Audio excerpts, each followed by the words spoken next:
জনাব তারেক রহমানের সিদ্ধান্ত চূড়ান্ত সিদ্ধান্ত। আগামী ত্রিদশ জাতীয় সংসদ নির্বাচনে বাংলাদেশ জাতীয়তাবাদী দল বিএনপি রাষ্ট্র ক্ষমতা আনার জন্য জনাব তারেক রহমানের সিদ্ধান্তকে স্বাগত জানিয়ে ধানের শীষের মনোনীত প্রার্থীকে বিজয়ী করার লক্ষ্যে সকল ভেদাভেদ ভুলে গিয়ে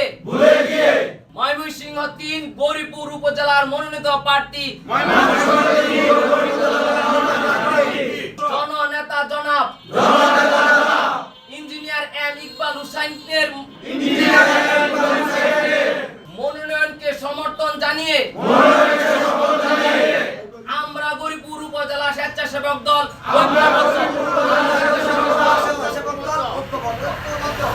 আমরা আগামী সংসদ নির্বাচন ধানের শীষকে বিজয়ীর মিছিল নিয়ে ঘরে ফিরে যাব ইনশাআল্লাহ।